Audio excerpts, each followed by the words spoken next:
Good evening. Good evening.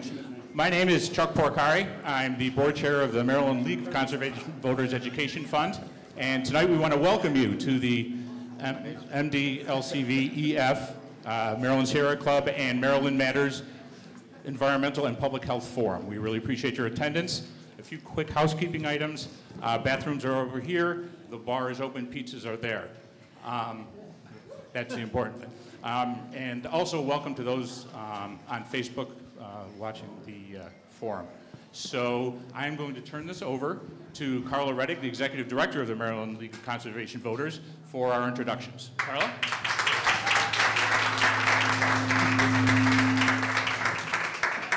Hello, everyone. As Chuck said, I am Carla Reddick, the Executive Director of Maryland League of Conservation Voters Education Fund. We are so excited that you are all here tonight. I will admit that this was a change in venue, and when we were planning the event, we actually were worried that there would be too few people here, and that did not turn out to be the case. And one of the reasons that we know that that is because voters are fired up. They want to know where the candidates stand on the environment and public health, and you are all here tonight to show that the candidates really need to explain where they are on these issues, and there's a ton of interest in this, and we are thankful to each and every one of you. And thanks to everyone here at home. We're streaming this live on Facebook Live, and so it's not just you in this room that are going to be talking to the candidates about these issues. It's people at home. There was so much interest, and we really thank you. So thanks for bearing with us. As Chuck said, we are hosting this with our co-sponsors, Sierra Club Maryland Chapter and Maryland Matters. This has been a labor, sometimes of love, sometimes not, but we are so happy to have you all here. I just want to thank the host committee that put this together, including Josh Tolkien from Sierra Club, David Smedek from Sierra Club, Gary from Sierra Club. He really helped put this together. Danielle Lipinski, Karen Dory, Kristen Harbison on my staff. We also have Ben Alexandro and Joanna Vicente, all really putting in a ton of effort, as well as Josh Kurtz, who I'm going to introduce in just a second. Without too much, Josh is going to talk about the format of the event. We wanted to really make sure that we got really good questions. Not every candidate is going to get the same question, and Josh will explain that. But we really also want to thank the candidates for being here. This is amazing that we have.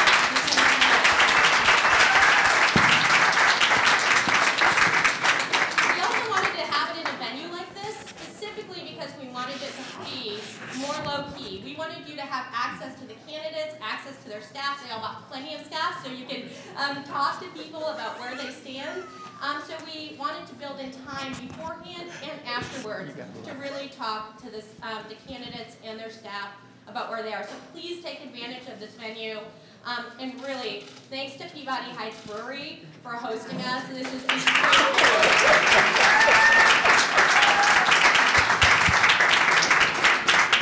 So we are thrilled to have you here. And Josh Tolkien from Sierra Club is going to close up the evening. But right now, I'm going to turn it over to our moderator, Josh Kurtz from Maryland Matters.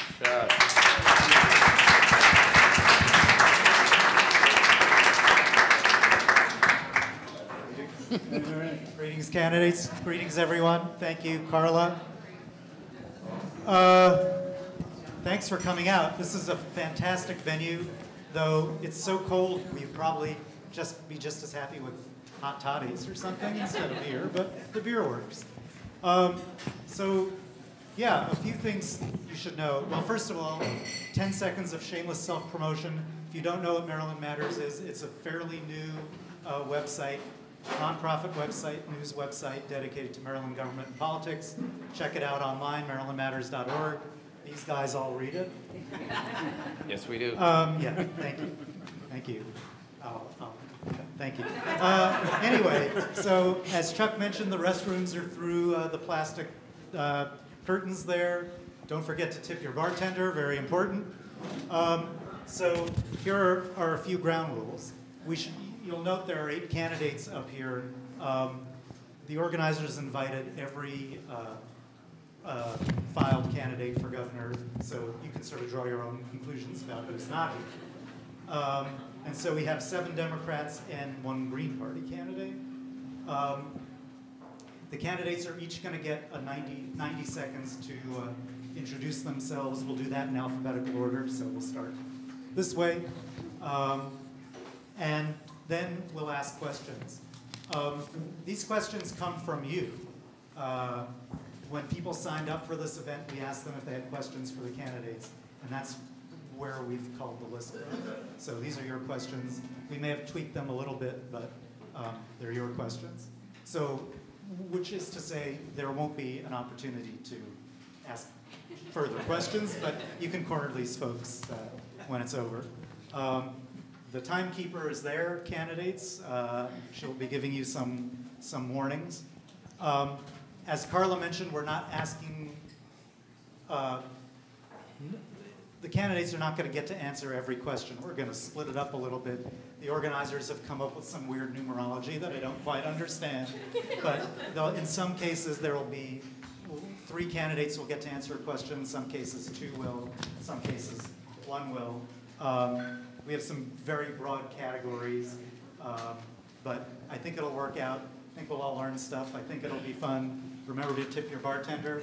I'm going to sit down and shut up and turn it over to Rushern Baker first. Well, thank you, and thank you for hosting this event here and giving us the chance. Thank you.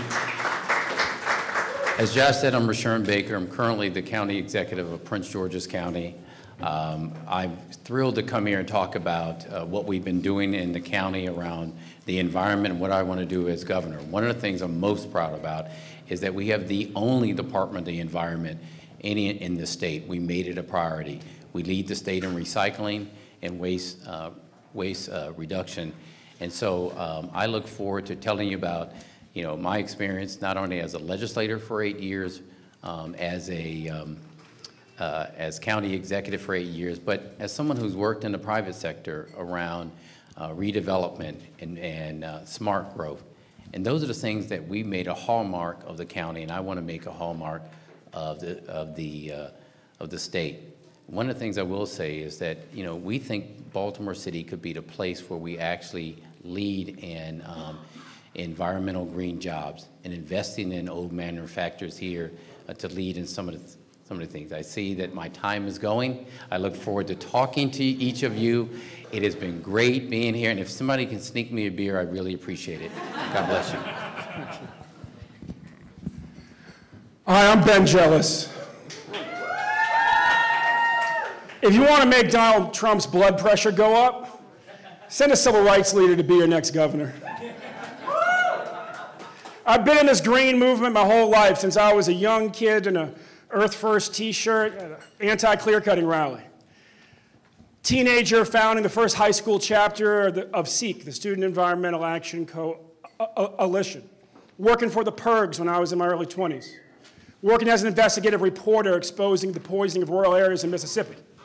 And as president, the youngest president in the history of the NAACP, I launched our climate action program. I've been endorsed by 350 Action, Friends of the Earth Action, Bill McKibben, Phil Radford, because they know my heart, they know my history, and they know my ability to get big things done. I'm in this because we need state leader who will make sure we get to being 100% reliant on clean and renewable energy as quickly as possible. And we need a leader who knows how to pull people together, to pull together the governors of this region to make sure that we protect our bay, even if Pruitt has his way and kills funding for it. I'm here to get Maryland back to doing big things again, and with your help, we will do just that. Thank you, and God bless.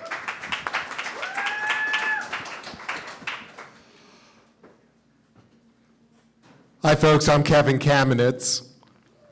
We need a governor. Our next governor needs not just to be able to talk the talk, but walk the walk.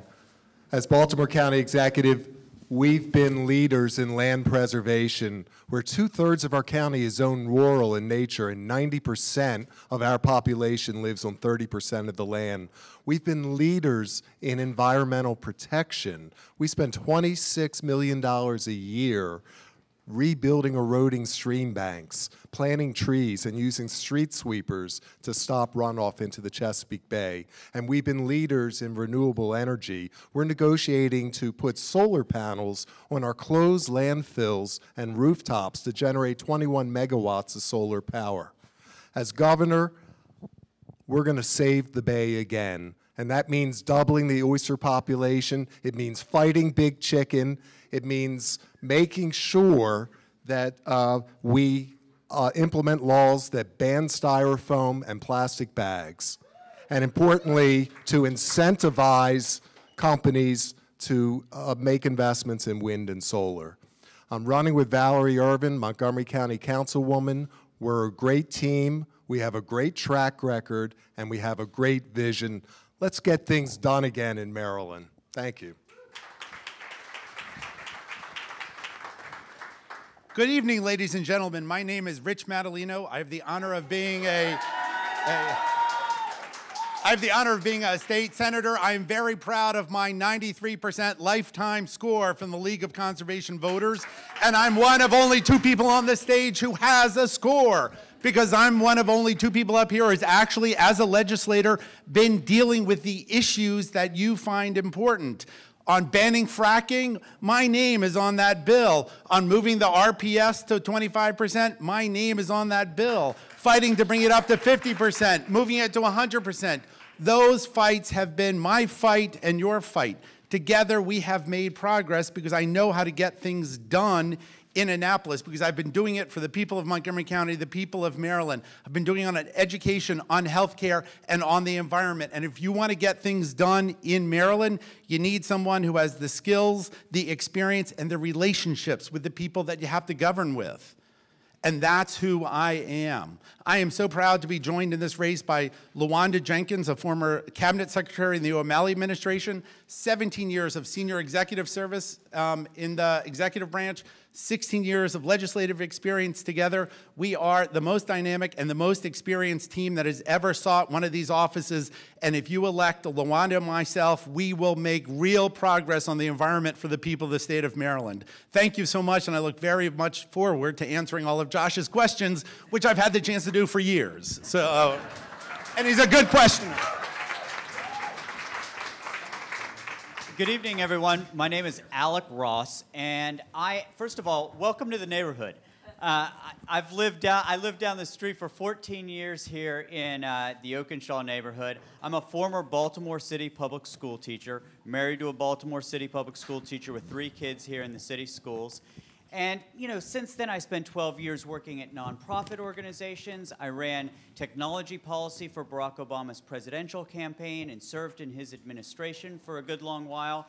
And what I'm trying to do is bring a new face and some new ideas into Maryland's politics. I have a depth of executive branch experience, having had a couple thousand employees and a couple $100 million worth of budget serving in the Obama administration. And what I think we need in Maryland, in a state where the average age of a state legislator is 65, and nationally it's 37, we need to bring some giddy up. We need to bring some new faces and new ideas. My running mate, Julie Verratti, owns a craft brewery with her wife, one down in Silver Spring, and she, like me, is a new face with new ideas who also has a depth of executive branch experience. She served in the Obama administration, ran women's entrepreneurship at the SBA and the Boots to Business program for returning combat veterans. So we're outsiders in that we didn't come through the Annapolis farm system, but we have a depth of executive branch experience, progressive values, and business sense. Thank you.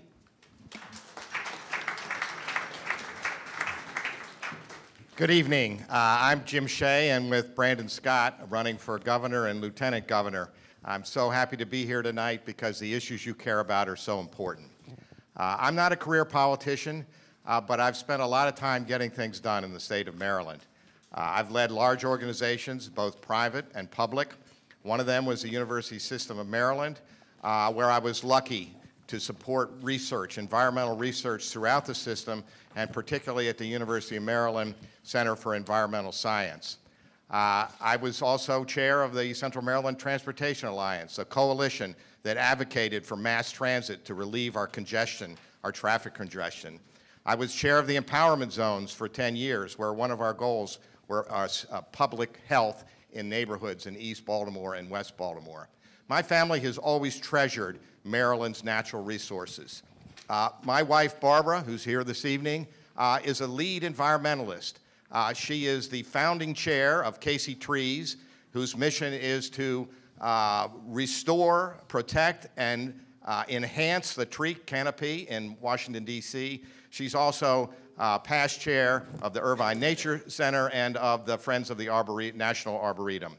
Barbara and I want to protect the environment for our children, our grandchildren, and generations to come.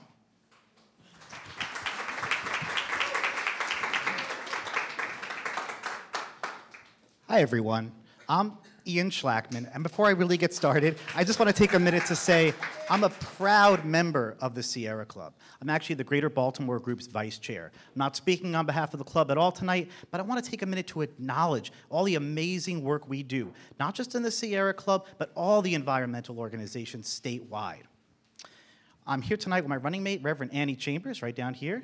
We are the Green Party candidate for governor. We will be on the ballot this November. So no matter what, you will have a chance to vote your values. Literally vote green. You know, all the way out to Western Maryland to right here in Baltimore City, there are incinerators that are choking communities. But some of them are considered green energy by our state standards.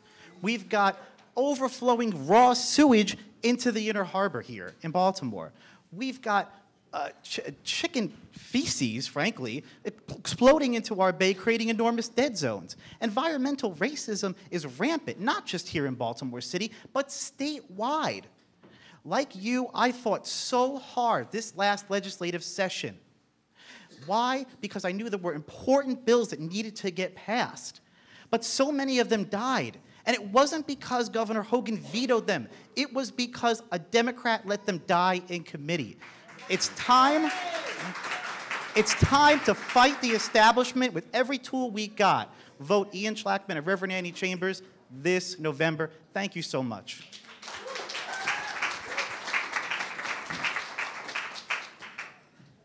Good evening.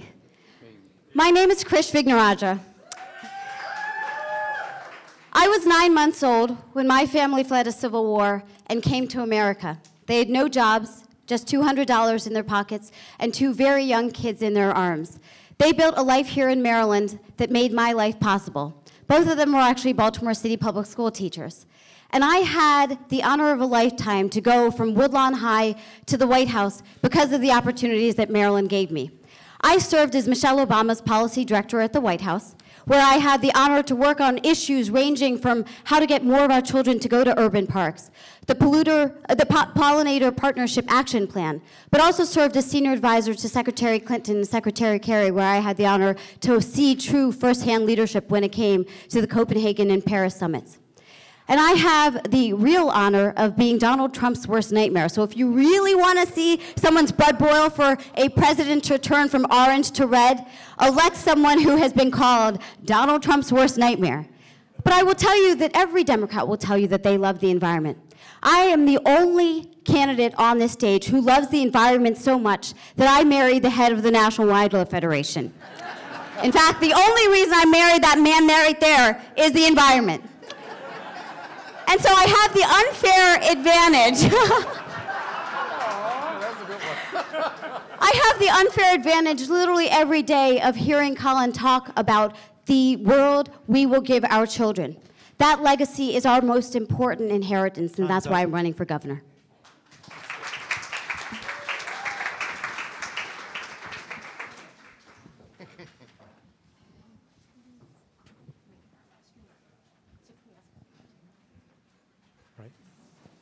Okay, so we'll get to the questions now, and the candidates will have 2 minutes to answer these questions. This comes in the broad topic of energy, and we're asking this first of Mr. Schlakman, then of Mr. Jealous, then of Ms. Vignarajah. So these 3 will have a crack at this question. And this has to do with fracking. And as has been mentioned, fracking was banned in Maryland last year, but frack gas infrastructure is still expanding in the state, especially in western and southern Maryland. There's even a proposed gas pipeline that would cut through the length of the eastern shore. So what is your position on the construction of new gas infrastructure, including pipelines, compressor stations, power plants, and export terminals in the state of Maryland? So, Mr. Schlakman, you can begin. This is such a timely question. Just the other day, I was actually out at the Maryland Department of the Environment, and I was actually joined, I'll give her credit, Krish was also there as well. And we were fighting a very, very important cause, Cove Point. Cove Point is a massive LNG natural gas export facility. And it's not just an export facility, it's also a compressor, it's also got incredible amounts of infrastructure, including massive LNG pipelines all throughout the area. And it's ridiculously close to a residential neighborhood, just totally unsafe. Now, I really want to make a larger point about this, which is that we kind of have a bit of a schizophrenic policy when it comes to fracking in this state at this point. Because on the one hand, we're talking about, we banned it. I mean, Governor Hogan did ban it. On the other hand, we have this massive amount of infrastructure being built in the state. In fact, Governor Hogan himself said he was willing to spend up to $100 million of infrastructure in this state. That is appalling. I can tell you the other day I was out in Hagerstown, Maryland. We went out to Washington County for a drive, and I said, oh yeah, this is where they're building the Potomac Pipeline. And I said, who's for this in this area? They said, no one's for it. Conservatives, liberals, Green, Democrat, Republican, we're all against this. Nobody wants this in their backyard. Nobody wants to pollute the environment. Nobody wants to watch their land value go down. And on top of this, to see the extent of the degradation of the environment all throughout the state that's being caused by this fracking. In Pennsylvania, there was a man yesterday who literally showed us the frack gas water with diesel fumes in his water coming out of his tap. We can't support this anywhere. We can't support this in Maryland at all. We have to be crystal clear about the way we stand on fracking in this state.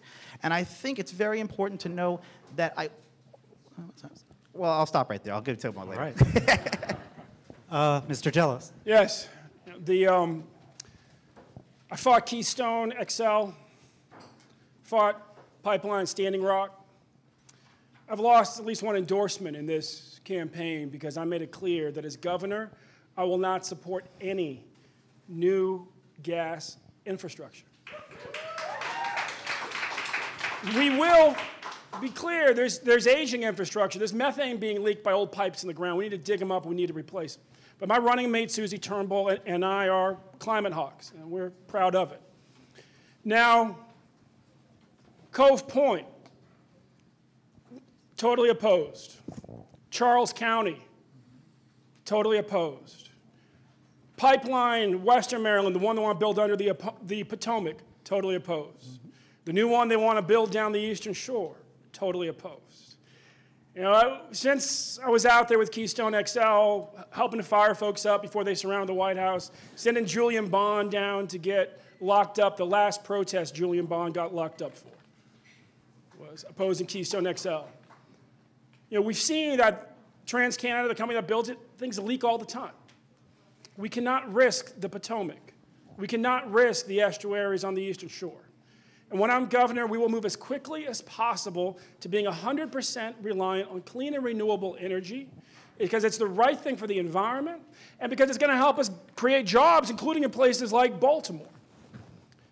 This is a time for courage, and I hope everybody up here will commit that the next governor of this state, no matter who it is, as long as it's one of us, will not build any new gas infrastructure.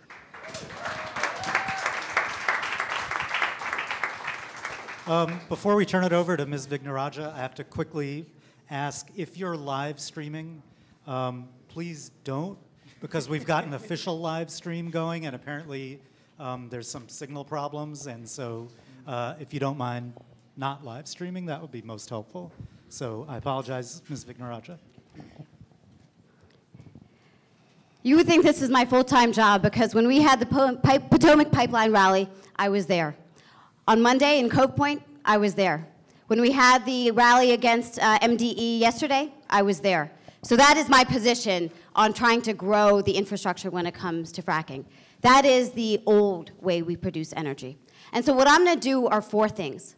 First, I'm going to make sure that we actually employ the basic standards we have in place. Risk assessments and environmental impact statements. We are not going to make exceptions for special interests.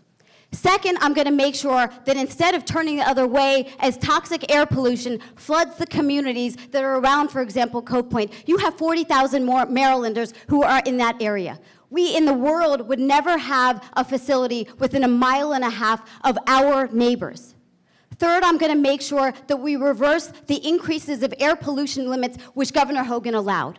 But fourth, I'm going to recognize that true leadership is not addressing this as a state issue. Because the truth is, it is fantastic that we banned fracking. And this is where we've got to hold Governor Hogan accountable to what I call his election year epiphanies. After being for fracking, he realized it wasn't politically expedient. So all of a sudden, he reversed course. It's the same way that after 3 years of doing nothing in Baltimore, literally forgetting Baltimore on a map, all of a sudden he's back here talking about truth in sentencing. These election year epiphanies are going to come back to bite him big. But part of what we need to do is make sure that we actually show regional leadership. What does that mean?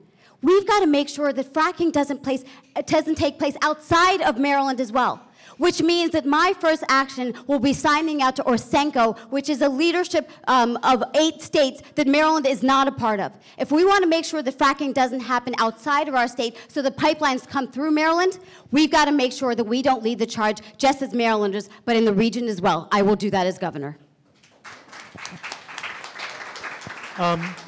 Just as a very fast follow-up, can I ask by a show of hands, is everyone committed to opposing more infrastructure for frack gas here on this panel? Okay, just thought it was worth asking. The next question will be for, in order, Mr. Shea, then Mr. Kamenetz, then Mr. Baker. This has to do with coal plants. Maryland still has 7 large coal plants, most of which are over half a century old. These 7 coal plants alone accounted for nearly 1/5 of our state's climate pollution in 2014. Do you support ending the use of coal to generate electricity in Maryland?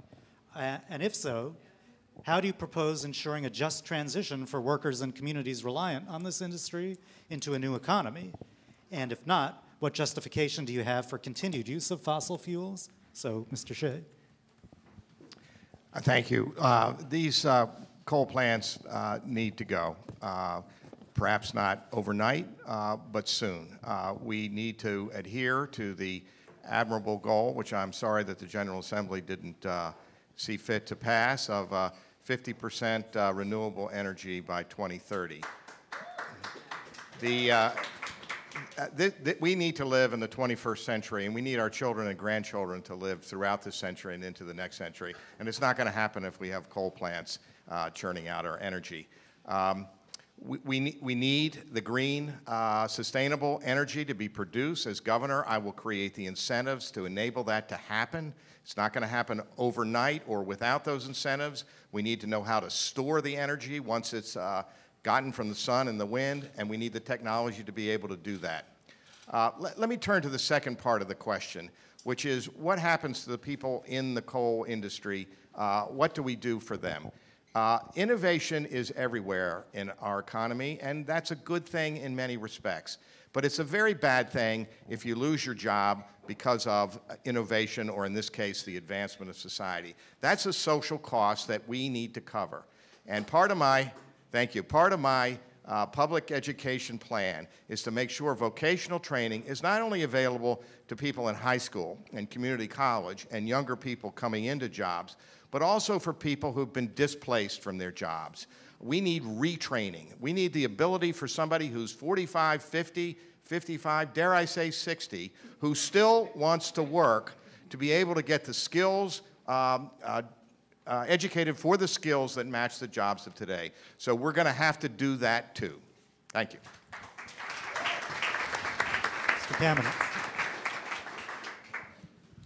So I want to go back more than 20 years ago, Southern Maryland was the epicenter of tobacco farming. And this state, and our tobacco was supposedly of the highest quality and the finest tobacco around.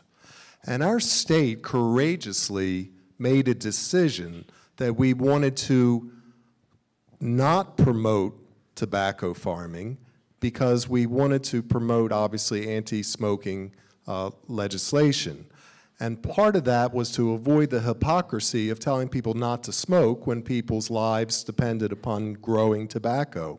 And we created financial incentives to wean our farmers in Southern Maryland off of tobacco and into cleaner crops. We can do the same thing with coal. So obviously one incentive from one end of the carrot and stick approach is that we can assess tax based upon carbon production. But we can use those funds to help promote renewable energy sources. And that's to transition folks from funding from coal and dirty to clean. You know, it's interesting, there's so many opportunities with clean energy. At Sparrows Point, where we used to have Bethlehem Steel, we are now having an opportunity for port-related activity, but one of the contracts that we're working on is with U.S. Wind. They are going to build the wind turbines at Sparrows Point and then barge it down the Chesapeake to Ocean City, where we hope that this will take place and get installed. But it just shows that we can figure out ways to create jobs and clean our environment at the same time. Thank you. Thank you. I agree with that. One of the things that we've talked about in the platform that I've laid out is making Baltimore City the center of renewable energy. Wind, solar, actually taking some of the manufacturing here that's been forgotten and turning those into areas where we can train people in this new area. Yes, we're going to have to retrain people because we've got to get away from coal. But there's an opportunity, and it can be done, and done in places that we didn't think it could happen. In the county, we actually put together in our stormwater management, we actually went to communities that didn't know anything about the green. In fact, when they thought of the green economy, it was green paint. But many of those small, local, women-owned businesses are now part of a $75 million industry that's creating a new Prince George's County and helping us to lead. That's what we have to do around the state.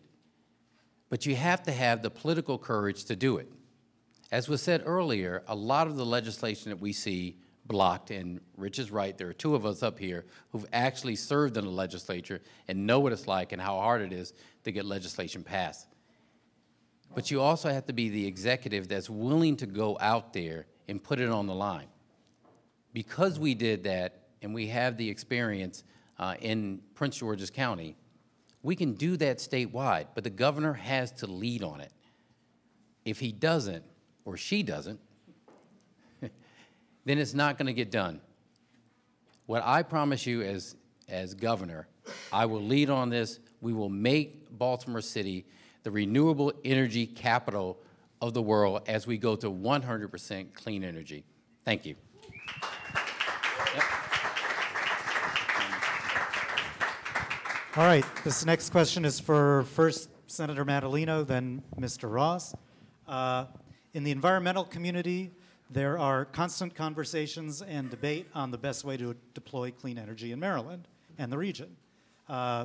Proposed solutions include purchasing mandates, renewable energy portfolio standards, and carbon pricing. What we can all agree on is that we need more of it, and we need more of it quickly. So what do you think is the best way to achieve more clean energy for Maryland and to get us on the path to 100% clean energy? So I think we start by moving forward and fast with the renewable portfolio standard. But this is one of the challenges of the renewable portfolio standard.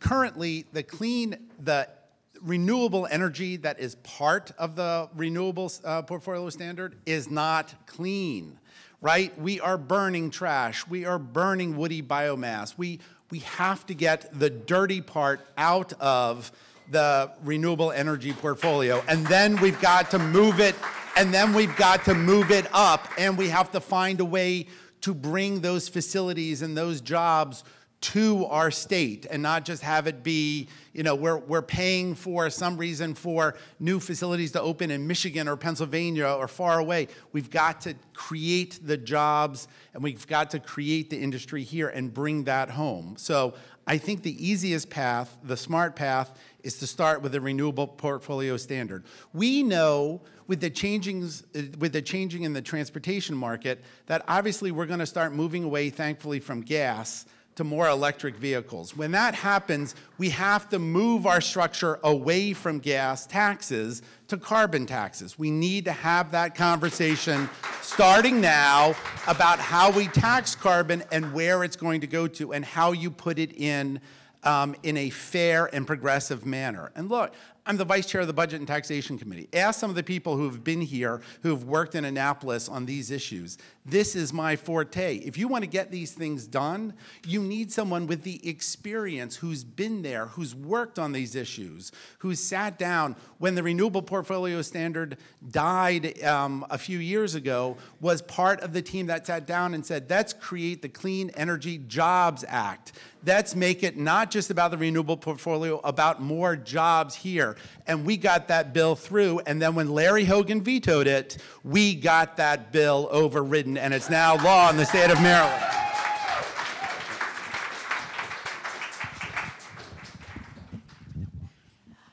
I love Maryland, but one thing I don't like about Maryland is that I think we sometimes think we're a little bit more progressive than we actually are. You know, our rhetoric is not as good as our reality. And I think it's time for us, you know, a lot of the times in these Democratic forums, you know, we'll bash Republicans, and we should. But I want us to hold a mirror up among progressives, among Democrats, and say, can't we be better and hold ourselves to account? Now, we lack the infrastructure in this state, the capacity in this state to get to where we need to be in terms of clean energy production. Right now, whether we will admit it or not, we are an Exelon state. We are a BGE Washington gas state. So the question is, yeah, we can tinker around with things in Annapolis like we've been doing for 10, 20, 30 years, and we'll make a little bit of progress here and a little bit of progress there, but at the end of the day, the bills will kind of suck, because there will be compromises, and you know, it's just like the 1998 Water Quality Assurance Act. It's like all this, it's like when we banned neonics, but we said, oh yeah, well you can have neonics if you're on farms and for industrial use. We aren't as progressive as we think we are. So what do I want to do? I want to create a green bank, a $1 billion green bank, so we can create the financing mechanisms in the state of Maryland so that we can really deliver energy without going hat in hand to Exelon or going to BGE. Little old Connecticut did this, 13,000 jobs it produced. New York's done this, Massachusetts has done this. Our rhetoric is high and mighty, but our reality is less so. Let's bring a $1 billion green bank to Maryland to build the infrastructure to really deliver clean energy in this state.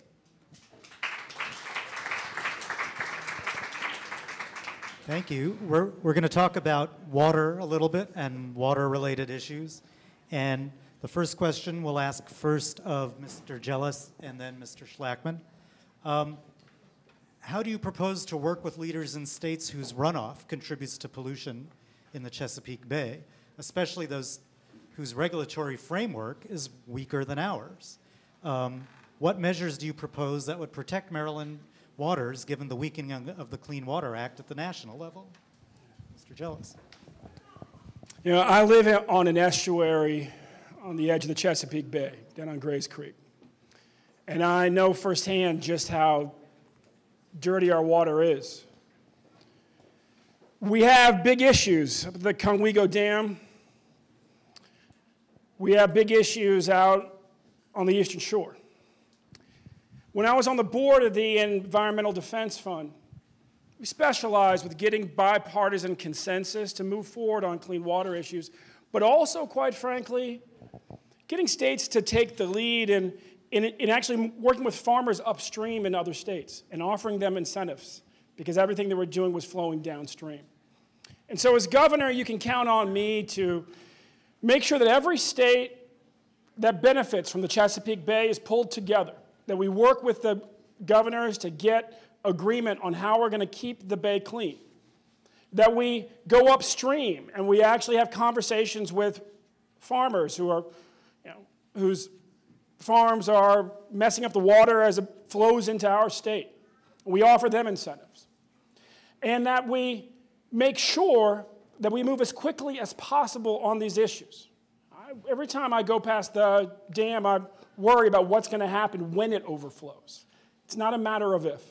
We have to move with urgency. We've got to pull our peer leaders of states together, but we also have to be humble enough to recognize that we have to reach out to the farmers and the other grassroots decision makers that are upstream and get them to work with us too. Mr. Schlakman? I think this is an issue of leadership. I really do. We're just not taking enough leadership in Maryland. And we've got to start where we see enormous problems building. Obviously, the city of Baltimore has a raw sewage problem. The state should have intervened long ago. It's gone up to the federal level, but it's still not being resolved. There's got to be better leadership on this. We've got just about a 2-mile wide dead zone in the Chesapeake Bay right now here in Maryland. Where's the leadership on this? We can't be going around asking other states to clean up their act when we're not even taking the leadership here. And I want to take a minute to point out some of the things going on the Eastern Shore, especially with these chicken farmers. Now, a lot of people say we have to make sure that we're doing things to support the big chicken companies, otherwise they'll leave.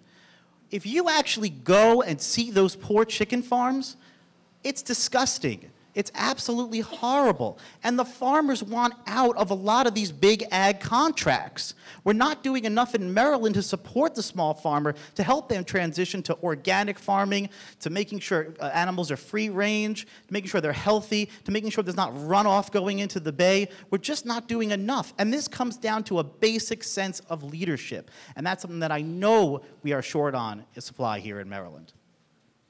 Thank you.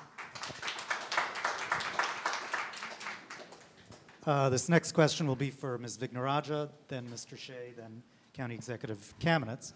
Can we have a vibrant Eastern Shore economy while ensuring that communities and waterways are not negatively affected by large industrial-sized agriculture? What programs do you support to help conventional farmers transition to more sustainable practices? Ms. Vignarajah. Yeah. I think we absolutely can. And I think sometimes when we talk about the environment and the economy, we get into this false dichotomy and we assume that it is zero-sum, and it's not. A good example of this is working with farmers. We could institute the phosphorus management tool, which is a win-win in the sense that farmers don't have to over-apply phosphorus to their farms, but likewise, we don't have to worry about nutrient and sediment pollution washing into the bay. But this is where, and I want to spend a minute because I do think that the question about clean energy is a critical one. Right now in Maryland, we should be setting incredibly ambitious goals of 100% by 2035, but that's pie in the sky unless we can do it by the end of my administration. So I promise that by 2026, the end of my second term, we will get to 50%. But who here supports the offshore wind industry? Who here supports Maryland being a leader on the offshore wind industry? Who here supports Maryland creating manufacturing, construction, maintenance jobs in offshore wind? Every single candidate behind me has voted for the Clean Energy Jobs Act in a way that would actually cripple offshore wind. Because right now, we are only allowed to have 2.5% of our electricity produced by offshore wind, which means that after the 2 projects that are already in tow, we wouldn't be allowed to actually create more offshore wind. It is why I didn't actually support the Clean Energy Jobs Act, because I want us to be leading the charge just as New Jersey, New York, Massachusetts can. We can be that leader. We cannot just be producing offshore wind, but we could actually be creating the turbines here. Let us lead here on the Eastern Seaboard. Mr. Shea. Let me focus on the question of how to balance the interest of the farmers on the one hand and the environmental concerns, totally legitimate and important concerns on the other. Look, we need both. Agriculture is the largest industry in the state of Maryland. My experience, my whole career has been about gaining ground and making progress on what seem to be intractable problems and conflicts that can't be resolved. This one can be, because ultimately both groups have the same goal, which is a clean environment. The agriculture industry will not thrive if the bay is polluted, our streams are polluted, our air is polluted. It won't work, and they must realize that. So that's part of it. On the other hand, we need to be absolutely sure and steadfast that we protect the interest of the environmental concerns, because it won't work if we don't. What I would do is I'd bring both groups, and I have connections with both groups, I'd bring them into the same area and we would work at it. I know that the instinct of a lot of particularly young leaders is to be demanding, and this is the way it's going to go, and you won't make progress unless you come together and you work it out. I'm here to tell you that's the only way you can make progress, is to bring people together and work it out.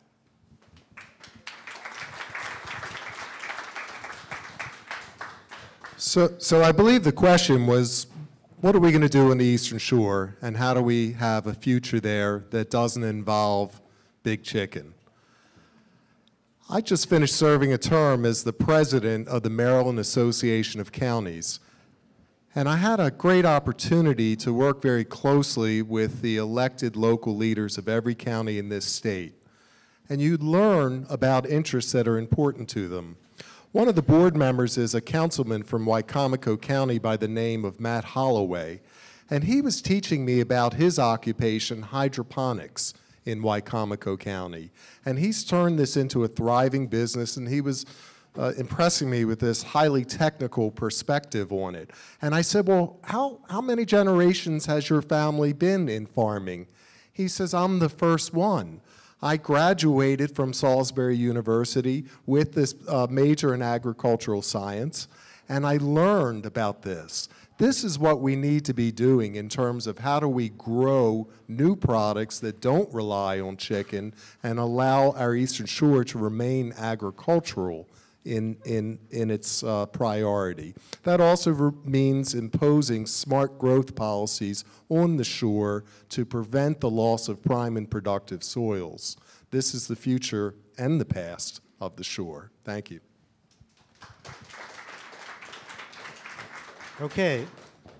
This next question will start with Mr. Ross, then Senator Madaleno, then County Executive Baker.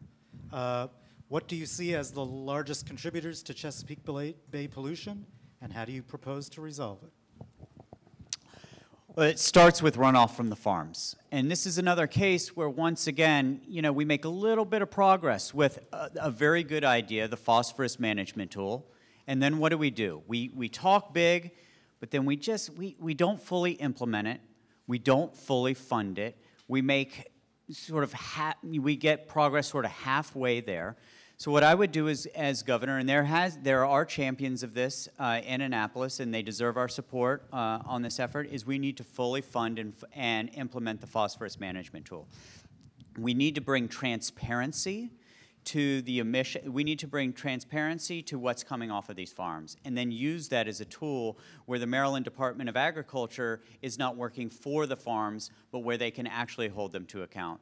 The second thing I think we really need to worry about is what is coming from the Conewango Dam right now, and it's not just the sediment, but also if you look at a lot of what's happening right now with the fresh water coming in that is decreasing the salinity of the bay, it's having an extremely negative effect on the oysters and on aquaculture there. So I think that what we need to do is really concentrate on a couple things where the state has unique leverage, for example, in the renegotiation with Exelon on the Conewango Dam, and making sure that the facilities there are not that the facilities there are such that the sediments are not getting in at the levels that they're projected to.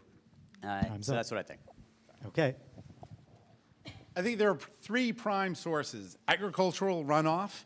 We have to be very aggressive about stopping agricultural runoff, But part of that means working with farmers. You know, I've talked to so many of the farmers who have said, look, we have nutrient,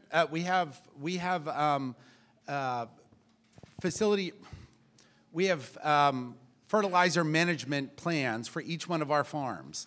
And the state isn't reviewing them. The state isn't approving them. We don't know if we're doing it the right way. So we have to make sure that the state government is delivering on its promises and to work with the farmers. The next piece, human waste.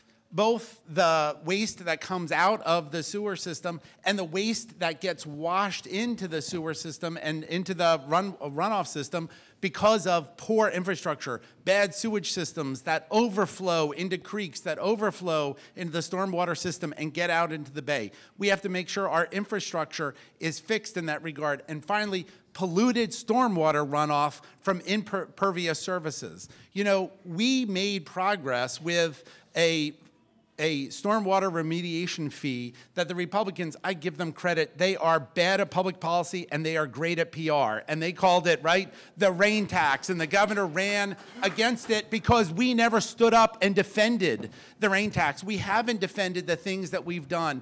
And that was a huge mistake because as a result, we're going to have a better, cleaner environment by standing up and doing these smart policies.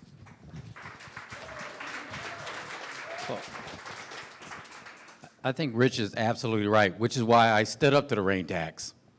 In Prince George's County, what we did, we went ahead with our program for stormwater remediation, convincing a county that was very skeptical, especially after the election, on why we should do it. But now we have one of the most innovative programs across the nation. It's been recognized by the Obama administration.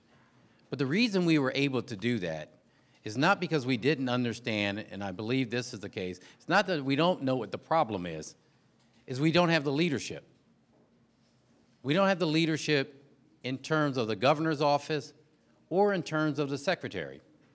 One of the things that I learned as an executive is you appoint really good, smart people and you allow them to do their job. That's why I appointed Adam Ortiz to create the first Department of Environment. But simply appointing him is not enough. It's being willing to take the message to not only the people, but to the legislative body and do the things we need to do. That is the problem we see in Annapolis now. It's not us understanding what the issues are or what causes Chesapeake Bay to be in trouble.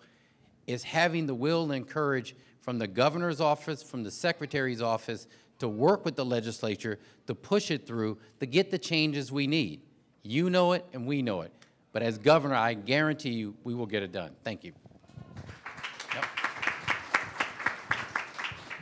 All right. Now we're going to try something a little different. We've come to the potpourri section of questions. You don't know what you're going to get asked. And we have one question and one responder. So we're just going to, everybody's going to get one crack. Each person, you know what I'm saying? There's only going to be one person answering each question. So we start with a question for Mr. Schlakman. We know that it's crucial to wean ourselves off of fossil fuels and to use more renewable energy, such as solar.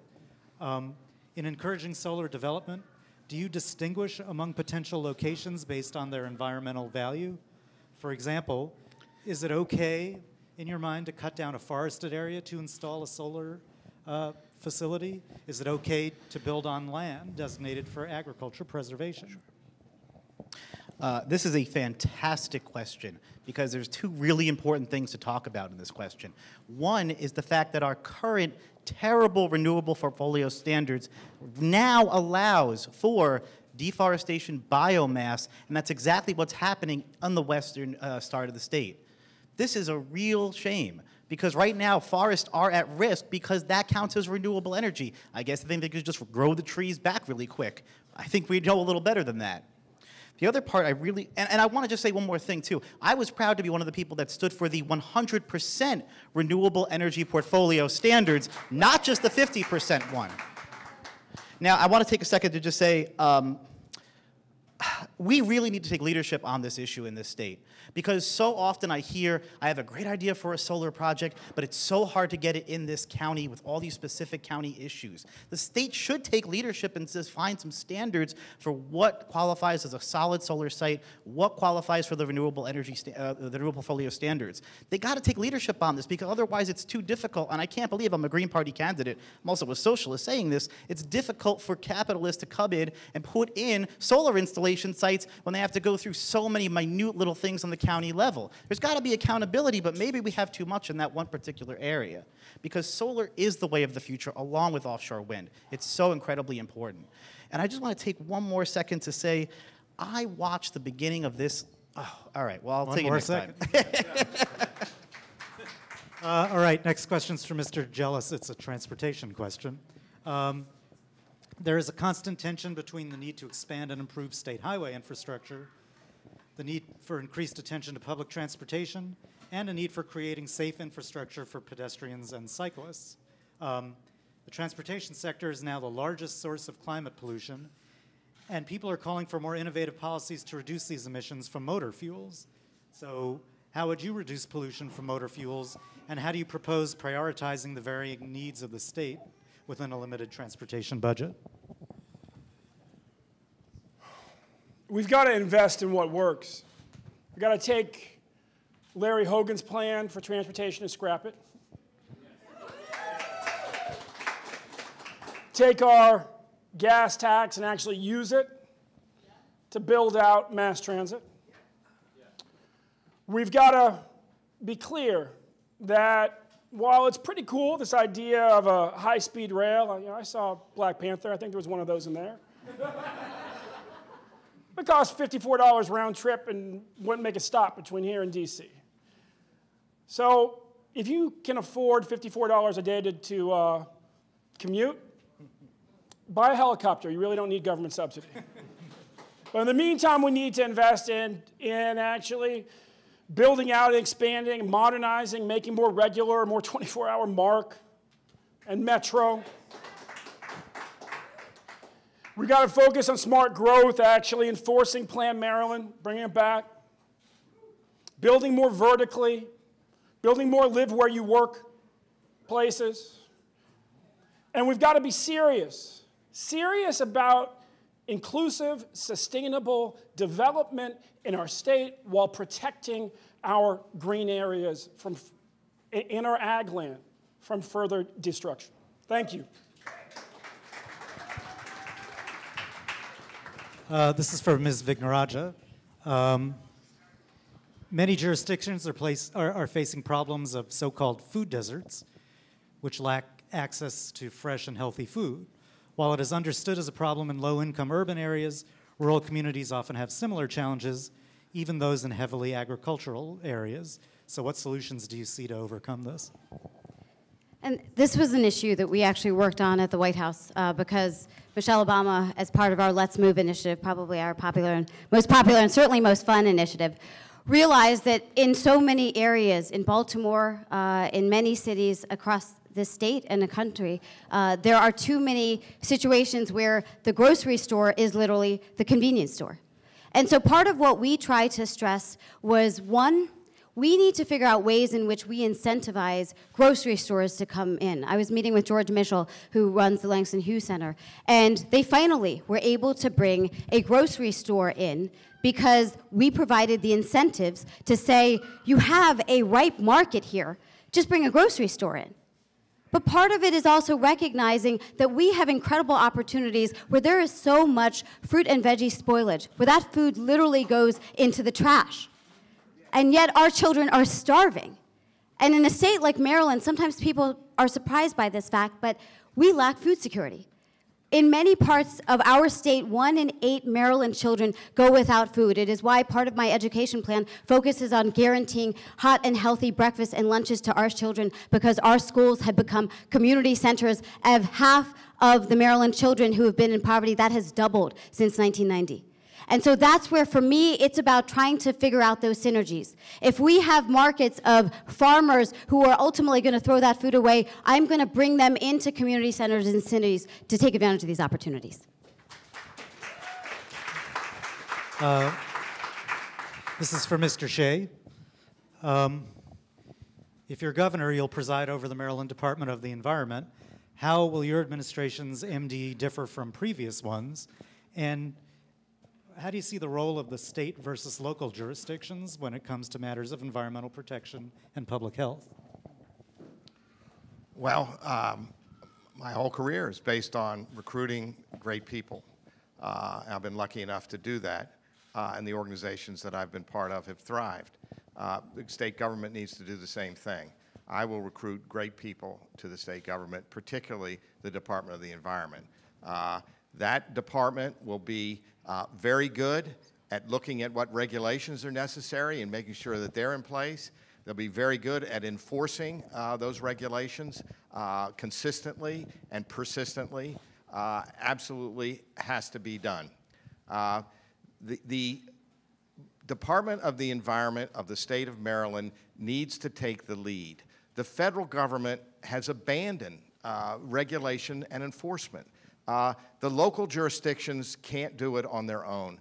The state needs to step in. It needs to have very good people doing it and needs to step in. The governor needs to make sure that happens, and the governor needs to advocate that the federal government get back in the game, because the broader your reach in the environmental world, the better you're going to do to protect the environment. A single state like Maryland can't prevent other states from discharging into streams that come into the bay. The federal government needs to do that. We need to work on regional pacts, but that is very, very difficult. Same goes with respect to local jurisdictions. They need the state to take the overriding lead. For County Executive Kamenetz, we know that low-income communities and communities of color suffer disproportionately from the ill effects of our state's poor air quality, in part because of the concentration of industrial development and related pollution in those areas. So what measures do you think Maryland should take to confront these inequalities? So that's an interesting question. The reason why smokestacks are where they are is because they're placed in areas where communities did not have political power to fight it. And we are paying the price. Those communities continue to pay the price as a result of, frankly, historic racism and not taking the steps necessary to correct those problems. So we have the Bresco plan in downtown Baltimore City. And now it's, they call that clean energy. I don't believe that. We give tax incentives for them to burn. But what they're really doing is harming the health of the people in those communities for generations. So we have to take an affirmative step here to help people. And one of those is watching the impacts of the environment that harms people and creates generations of health hazards and also cycles of poverty. That's been my track record, to look people in the eye, tell them the truth, not judging anyone until you've had a chance to walk in their shoes, and taking the steps that's necessary to do the right thing always. Thank you. County Executive Baker is next. There are increasing calls to disincentivize and ultimately close waste incineration plants in the state due to the toxicity of the waste ash and their contributions to air pollution and negative health effects of surrounding communities.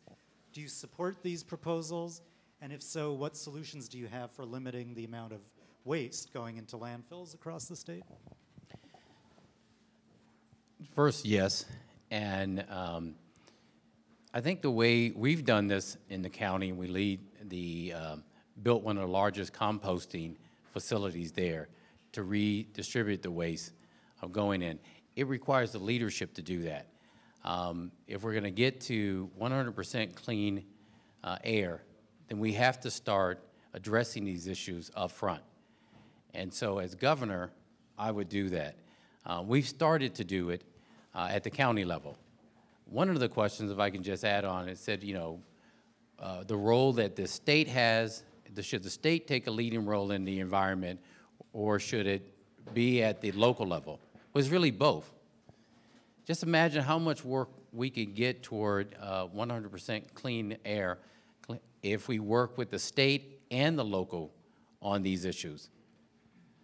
That is where we need the leadership of the governor taking place, because the federal government is not going to act. So unless we work together to make sure that we deal with these issues, we're not going to see movement on it. And so what I'd like to see, and what I would do as governor, is make sure they're working together to do that. Thank you. All right. As I said, these candidates were they were given numbers randomly, strangely. Strangely enough, Senator Madaleno gets a budget question. Maybe the fix is in, I don't know. Anyway, to what extent will you prioritize restoring agency enforcement budgets to ensure compliance with environmental laws and regulations? How would you resolve our structural budget deficit and ensure dedicated funding for environmental enforcement, even in fiscally tight budget years? The budget is a matter of priorities. It's a matter of having a commitment to put the money in the budget to those services that we need to have. This administration has decided to move away from enforcement, hasn't invested the money in the staff, in the Department of Agriculture, in the Department of the Environment, in the Department of Natural Resources. That has to be a priority. Part of that, too many of those enforcement staff actually are funded by the federal government. If the federal funds go away, that jeopardizes our ability to keep going with the enforcement program. You need a governor who's not only going to fight to get the resources in at the state level, you have to be active in fighting in Congress to make sure that money continues to flow. Now, one of my favorite questions about the structural budget deficit, because I'm sure you're going to hear Larry Hogan moan about the structural budget deficit. Does anyone here know what the structural budget deficit is for the state of Virginia?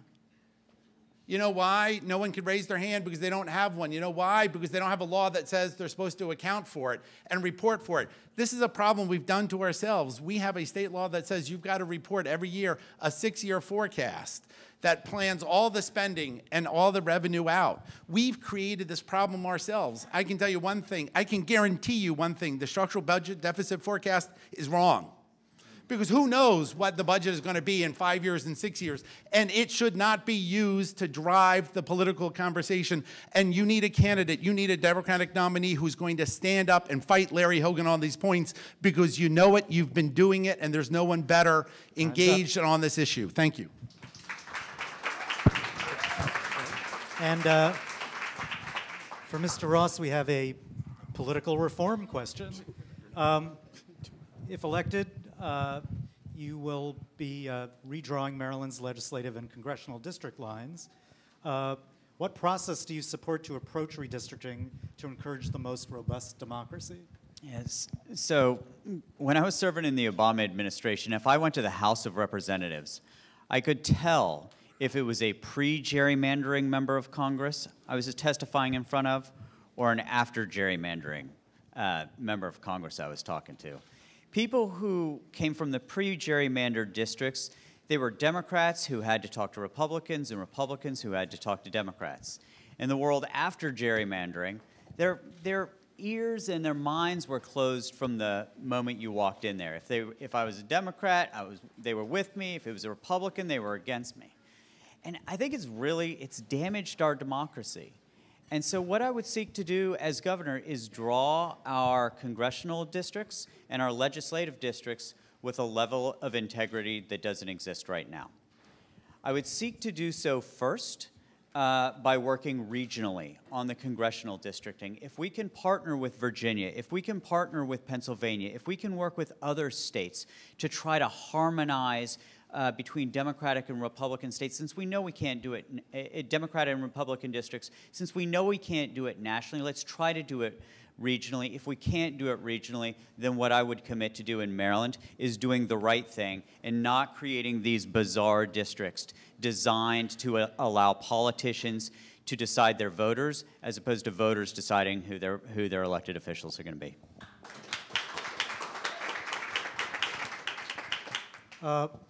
I've been told that we're doing pretty well for time, so with everyone's indulgence, why don't we allow each of these candidates a minute to sum up, and why don't we go in reverse alphabetical order this time, so we can start with Mrs. Vignarajah.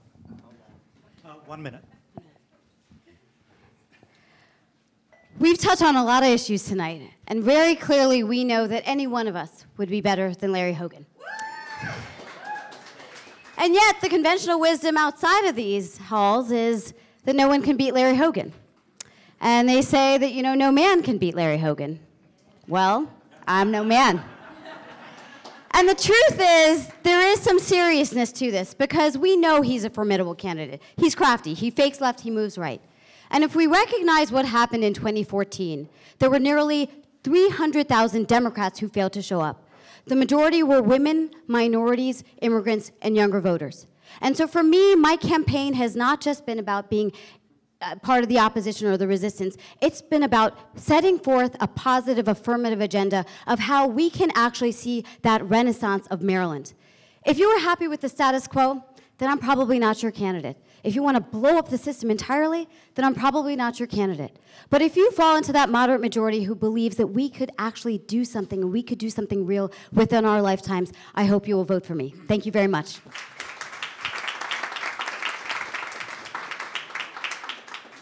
This is great. I'm so glad we get this extra minute, because there are 2 things I have to mention. First of all, there is a tire pyrolysis plant being built right now all the way up in Harford County. It's so important that we get up, marshal our resources, and fight what's going on up there. It's a tire incinerator. This should be a no-brainer for all of us, no matter what organization we're in.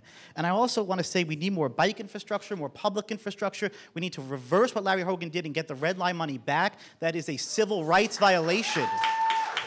And finally, I just want to say, I watched the beginning of this legislative session someone, they may even be in this room, who was doing everything right, going hat in hand to Mike and Mike on opening day in a question and answer session, Mike Miller, Mike Bush saying, would you please support the 50% renewable standard? It'll look so good for you to be an environmentalist on our side. They blatantly said no. They blatantly said no in the beginning of the session. That's why I stood up and said we got to go one further and go for the 100% renewable bill. We are the leaders in Annapolis, not the bosses. Thank you.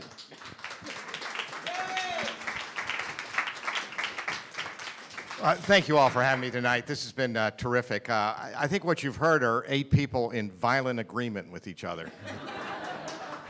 Because these are principles that are solid. They're democratic values that we need to bring to life. That's what we need. We need a party that's united and alive and energetic. Brandon Scott and I can bridge all the gaps of the Democratic Party, whether it's generational, whether it's ideological, whether it's racial. We're very different, but that's our strength. We have the same goals and values, and we're going to bring all of them alive in the election in Maryland.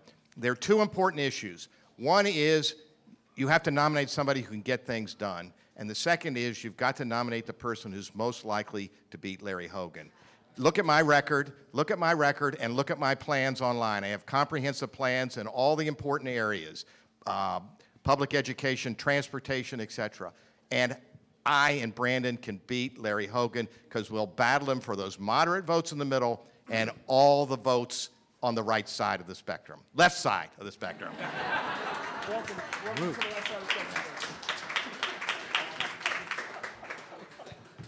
We cannot retake our country until we retake our state. And it needs to be the case that when you drive into Maryland from Donald Trump's Washington and under something that says, welcome to Maryland, you are entering the resistance. We need to be a model for what you can do to combat the evil that is coming out on climate and environment issues out of Donald Trump's Washington. But we also need to set the standard for what we can do, not just as acts of resistance, but modeling what we can do that is truly progressive, that is really forward-leaning, that shows states around the country, hey, we really can get to 100% of renewable clean energy. Look at what Maryland did. If you elect me governor, what I will commit to you is that this will be a place where we will imagine and invent the clean energy future. Thank you all. Thank you all very much for coming out, and I know many of you are the donors and supporters of the Sierra Club, of the League of Conservation Voters. Thank you for supporting them and having that voice in Annapolis, in our state, in our country to fight. It's so important. If you want a governor who's smart enough to appoint someone like Drew Schmidt-Perkins as the Secretary of the Environment, you want to vote for me. If you want a governor who's smart enough to put Rich Hall back in charge of the Department of Planning, you vote for me. Because I've been there and worked with these people to make progress. Listen, a political pundit named Josh Kurtz, you may know him, called me a one-man truth squad because I was fighting Larry Hogan from his first day in office. I didn't need Donald Trump to get elected to know we were going in the wrong direction. We've been going in the wrong direction since the day Larry Hogan was sworn into office, and I've been fighting to change Maryland back to the way it was and change Maryland for the future. If you want a state that is not open for business, but is open to the future, you want Rich Madaleno and LaWanda Jenkins in office. Thank you very much.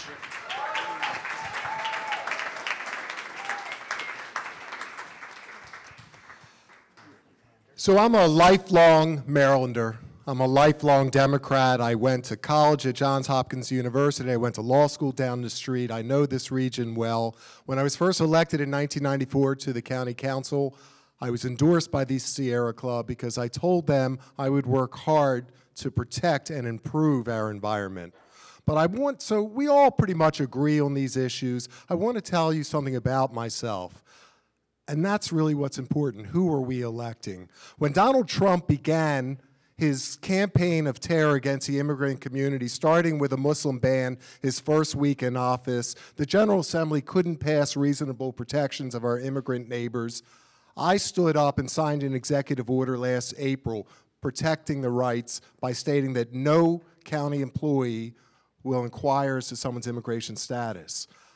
In December 16, I wrote to the presidents of the 5 colleges making sure that we're protecting DACA students. I renamed Robert E. Lee Park. I signed a bill to protect the rights of transgender individuals. These are values that we stand for. This is who I am. This is the kind of governor I'm going to be. Thank you.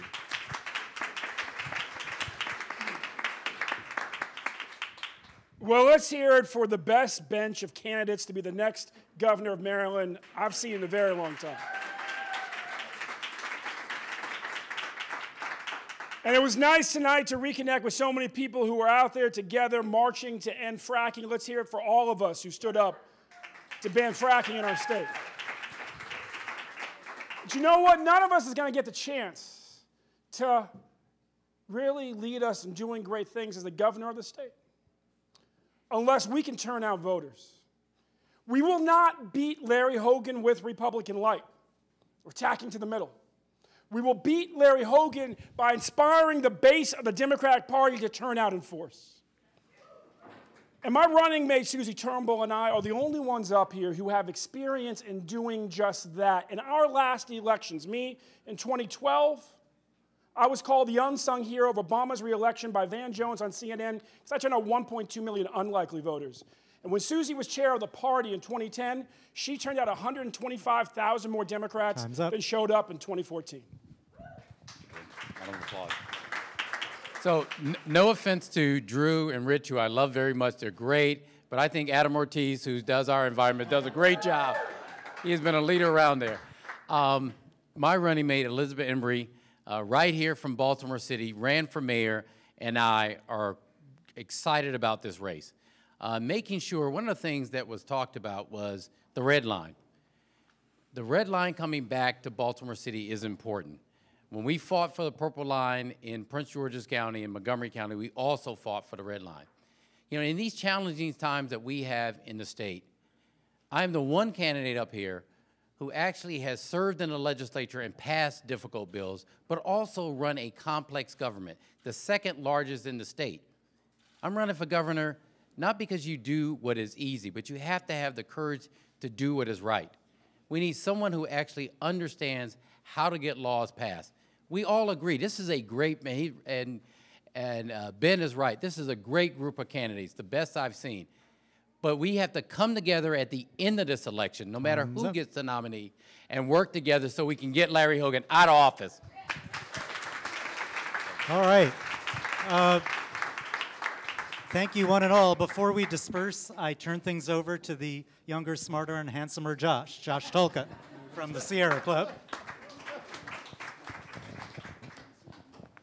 Hi, everybody. Take two. Hi, everybody. I'm Josh Tolkien. I'm the director of the Maryland chapter of the Sierra Club. I'll be closing this evening tonight. First, a huge thanks to Peabody Heights Brewery for just an amazing venue and for wonderful beer. Thank you. And a reminder again, don't forget to tip the waitstaff. A thanks to LCV and to Maryland Matters and to everybody who helped make this event possible tonight. Thanks to the candidates, all of you for showing up. Special shout out to Senator Cheryl Kagan, the sponsor of our styrofoam ban bill, and all of the other elected officials who are here tonight. I also want to let folks know that we'll be giving the candidates an opportunity to be adding to any of their answers in writing, and we'll be pushing all of that back out. That's really symbolic of the closing point I wanted to make. This is not the end of this conversation.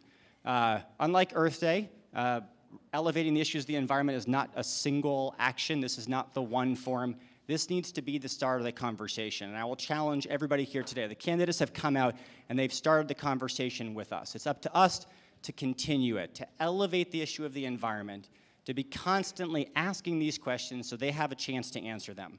It's a luxury to be here, to get a chance to actually sit with the candidates for governor and to ask them the questions that we want to. Not everybody has this chance. We should value it, we should appreciate it, we should build on it. So please, from this day all the way through the primary and the election, please be active, please register to vote, show up to events, volunteer for your favorite candidate, talk about the environment and public health every chance you get, because we know these issues are affecting people. Not everybody has the chance to bring them up in a forum like this, but we know it is true. We want the environment and public health to be a central part of this election so that whoever gets elected will be more active in ensuring the public health and the protection of Maryland's environment. And we will be there along with this important fight. So thank you all so much for coming. I think some folks will be sticking around, have another beer, and enjoy the ride. Thanks, everybody.